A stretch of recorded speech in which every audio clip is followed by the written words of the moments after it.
We're going to do something quite unique on a platform. We're going to have two people from the same company talking to each other. And hopefully I will nudge them along in certain directions.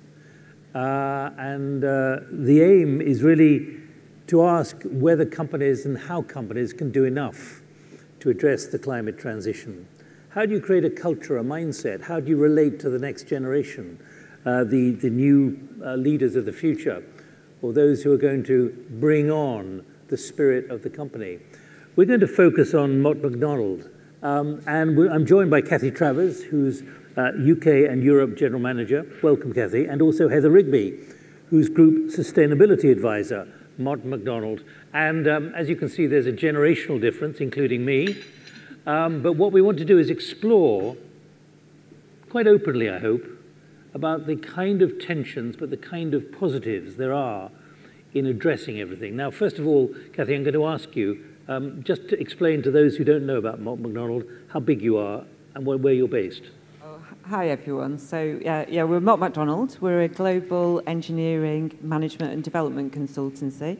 We're based in about 100 countries globally.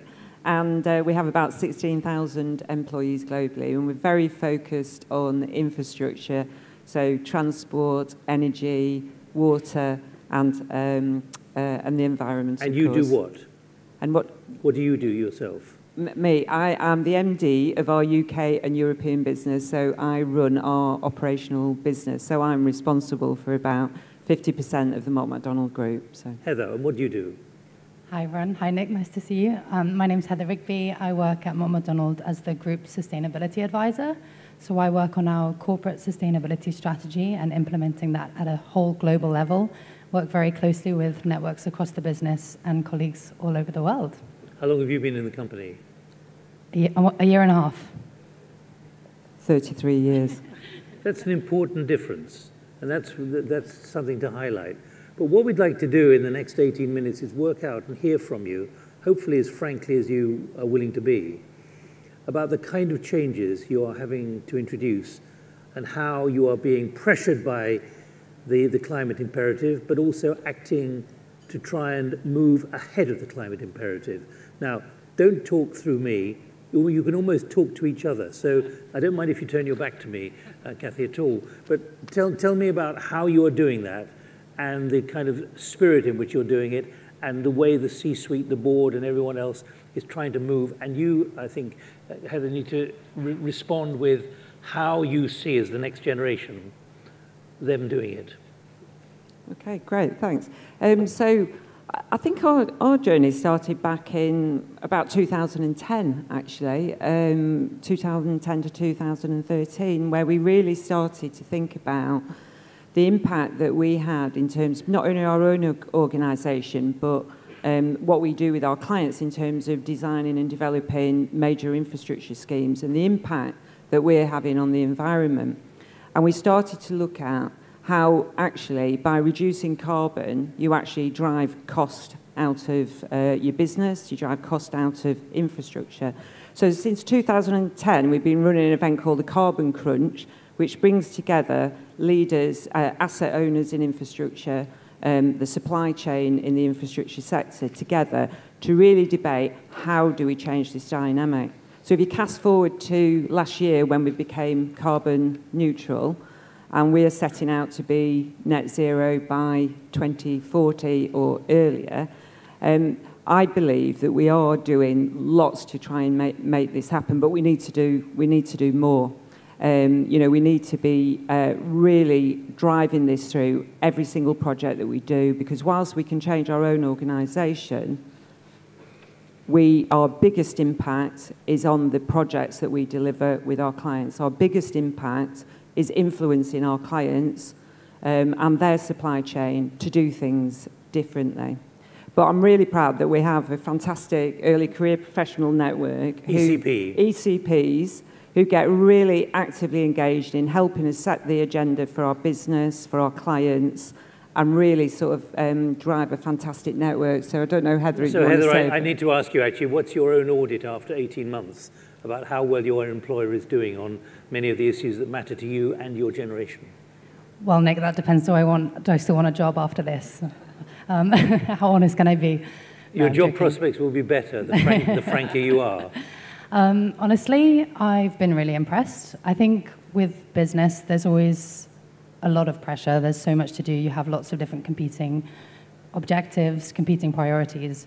And I would say that since joining McDonald's, I have been really impressed by their ambition on climate change and the amount of action that we've actually taken. Having gone carbon neutral the year after I arrived was a really big achievement. Although I think this question about what can businesses do, what more can businesses do, are businesses doing enough, is a really important one, because I think it's important to remain ambitious and to keep pushing that ambition. I think it's important to remain critical as well, and how much further can we go, not just to sit back and pat ourselves on the back, you know, we have a net zero commitment, we're all sorted sort of thing.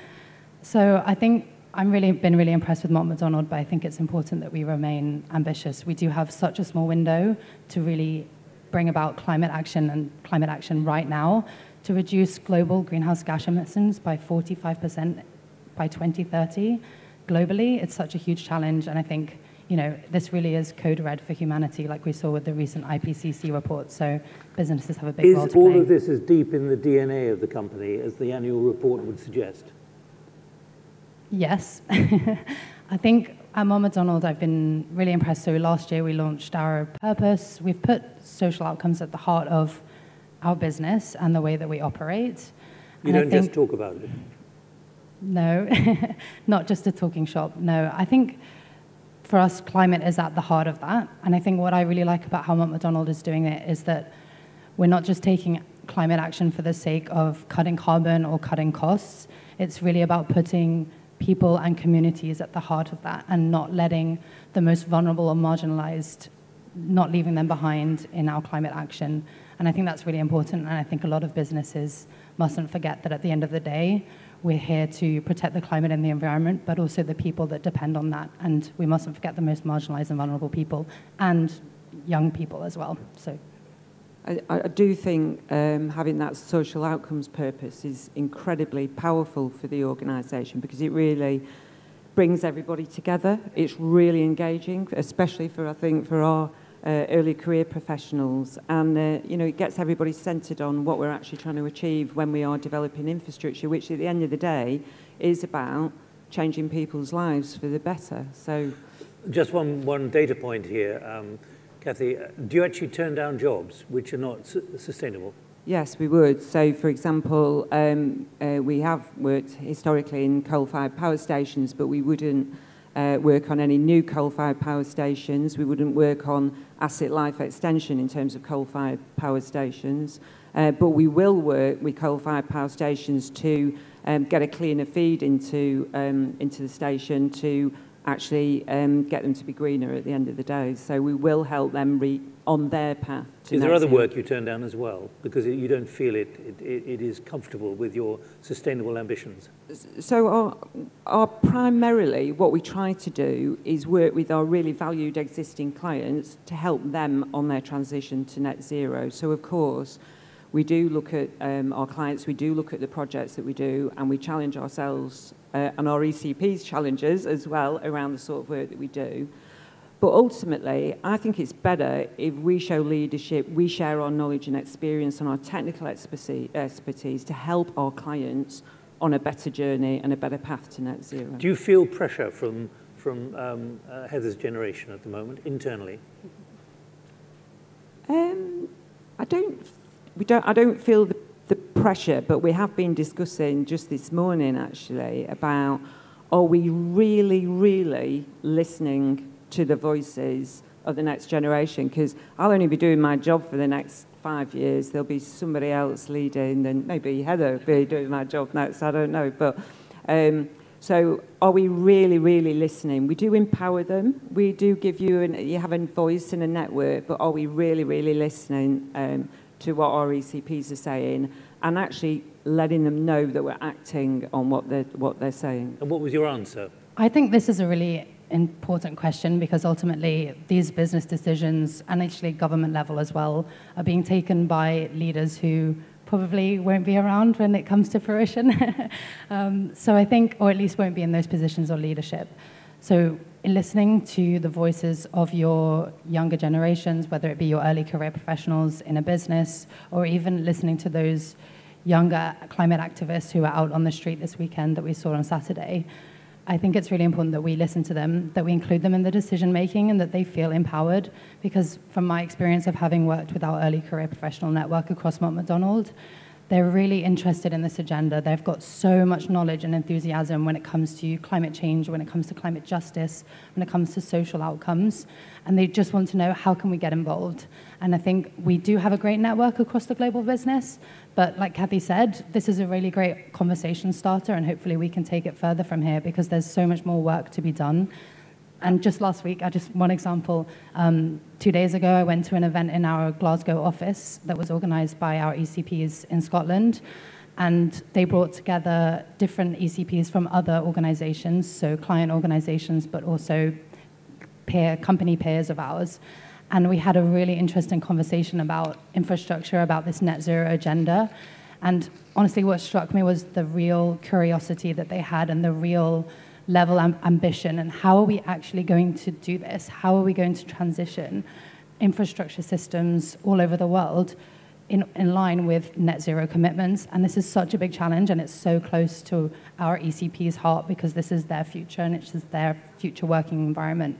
So how can we provide them with the resources, with the time, and also with the right skills that they'll need in the future as our whole industry transitions? How is your voice heard? How do you have these discussions? How do you communicate? Is there a really free-flowing, energetic set of exchanges? My voice is pretty loud right now, actually. It's with this microphone. No, I think at McDonald's... I'm talking about internally. I think at McDonald's, we have a global network of ECPs. So we have regional ECPs in each network, and we all come together to form the global ECP physically or steering committee virtually at all times of the night, sometimes, Nick, given the time zone differences between us. And we have a certain agenda, and we have a direct line to our executive chair, to our senior leaders. But I think there's always more work that we can do there. So I think we do have a voice internally. I think, as early career professionals, we could probably do more to really make sure that our voices are coherent and elevated across the business. But I think, yeah, it's definitely happening from my experience. And if you are communicating an idea or ideas, do you then get communication back? Yes, the two-way conversation. So actually just earlier in October, we held our annual Early Career Professional Week, ECP Week. And we ran a really excellent innovation campaign where we brought together ECPs from across the business and senior leaders to discuss different challenge statements all around the future of McDonald's and the future of our business in relation to 4 key risks. And those were mapped from the World Economic Forum Global Risk Report, so around environment, economic, technological, and geopolitical. And we had some really interesting conversations between ECPs and senior leaders. And ultimately, I think it was mostly just the ECPs, expressing their concerns, their ideas for the future of McDonald's, and how we're going to adapt, how we're going to change, what we need to do in order to face these future risks. And then the senior leaders were able to be there and to listen. And I think that's important. It's about listening and then giving the signals and back that they've listened and that they're taking action. But Cathy, perhaps you have something more to add on that? No, I think that was fantastic, actually, Heather, to hear you sort of talking about that and actually the listening. And, so we do listen, and obviously we drive forward new initiatives that respond to what our ECPs want, and we're driving forward training for every single member of staff that responds to that desire, I think, for, our ECPs saying about train us more, give us the tools, give us the digital tools that we need as well. So we're constantly investing in, our people really for the future, which I think. How much has this broadened your perspectives, often in surprising ways? In other words, are you hearing things from the ECP and the broader next community within the organization, within your company, which in many ways is surprising you, and you're wondering perhaps why you didn't hear much more of it much sooner? I definitely hearing more, and I think you can hear the passion as well, can't you? Yeah, but I need to know how much of it is going for someone like you. How much is almost a surprise to you because you were not fully aware of it, but now you're hearing it with all its perhaps bluntness as well. Yeah, I don't find it surprising. I think it's I think we've always had ECPs are invested in our business and our future, I think the urgency of it is hitting me more than it ever has done, you know. And, you know, I think often as a leader, you have this fear about net zero. You know, it's sitting on your shoulder. You don't quite necessarily understand it. I'm just talking very honestly from my own point of view. And actually what I think it's made me do is engage with the subject more, understand it better, and actually understand, well, what is my role in actually enabling things to happen in my operational business? You know, how do I train people? How do I give them the tools? How do we speak to our client? How do we empower our early career professionals? And it's made me think, instead of worrying about it, it's made me think harder about, right, okay, it's a risk for the business. What do I have to do? I have to pay a lot more attention to it. My senior team need to pay a lot more attention to it. So net zero had become a bit of a struggle because other things were taking over or other things were occupying the space? No, I don't think net zero has become a bit of a struggle. I just think as, you know, as an operational manager, you've got a lot on your plate, haven't you? And actually, when you look at it as a business risk, it becomes more front and centre of what you should be focusing in on and what you should be doing. So I think it's always been there. It's always been very important for us as a business. I think it's just become more urgent and even more important. Heather, what's your view of hearing that from Cathy? I think it's a completely valid concern. Obviously, like I said at the very beginning, businesses and business leaders have a lot of competing demands, a lot of competing priorities and objectives. But I do think it's heartening to see that net zero in the climate agenda is definitely at the forefront, not only at McDonald's. I mean, we've had a lot of ambition, we've had a lot of conversations here at SIF and all around COP26. I mean, I've been here since last Monday. But for me, it's not just about these conversations, while they're great. It's about where we go from here and what action are we taking. And I mean, you know, I'm happy to have this conversation now or later, but at McDonald's we are doing a lot, but you know, what more can we do? There's always more that we can do, and I think it's about turning words and ambitions into action as well. I think one of the powerful things as well about engaging our ECPs, and you know, absolutely advocate it for anybody, is you get greater diversity of thinking into solving the problems as well, you know. And has that surprised you? No, I mean, I'm a total advocate for diversity of thinking. I think it enables you to make better business decisions. But if I look around this room, there isn't a huge amount of diversity in this room. And in fact, Heather said, you know, earlier when we were waiting to come on, you know, there hasn't been much diversity in terms of the panel. I actually firmly believe to solve problems, you need really, really diverse thinking. I know that we are sort of, just taking gender as a diversity, we're sort of broadly 50-50 on our intake. And actually we engage... As a matter of policy? Yes, yeah. And if we, within the UK, if we engage with our early career professionals, we're just automatically going to get more diverse voices who are contributing to solving the problems that we've got to solve. Let me put this to you. Do you think you've now created a flatter structure, a more accessible structure, where there's a Rubik's Cube of conversations going on, which in many ways 2 or 3 years ago you simply didn't have, and probably the business could have been improved at the time by being much more multilateral in terms of the way you treat and talk to your staff? Yeah, I mean, I think we've always engaged pretty well with our ECPs, but I think, you know, the fact that Heather can come in, work for the business, you know, for 1.5 years, and she's already engaging with the CEO and all our global sector leaders and, you know, the senior management across the company, you know, to me, that demonstrates that it is pretty flat, that people are accessible, and I think that is really important. Because we want to give takeaways for those who are watching online or in the hall here, about the kind of things which can spirit them and encourage them to take the kind of, dare I say, risks that you have taken. Yeah. Well, certainly I would advocate empowering your early career professionals, getting some really talented young individuals into your business and actually giving them a voice, helping them, letting them help solve the problems, letting them help you sort of drive your business forward to be sustainable. And Heather, the last word. And yeah, can I just say as well, I think ultimately if we don't do that, you won't have a future business, you won't have a future workforce. The future generations, this is at the forefront of their mind. They want to work for companies that are taking this seriously. And I think that's really important because otherwise you won't have a workforce. Or they'll walk. Or they'll walk, yeah, onto the street with a... And there really is a spirit of that. If the company doesn't deliver, I'm out. I think so, yeah. All right. Well, Cathy and Heather, thank you very much indeed. Thank you. I really appreciate it, everyone. and thanks for your honesty. And I'm sure your job is guaranteed. Fingers crossed. Thank you very much indeed. Thank you, everyone.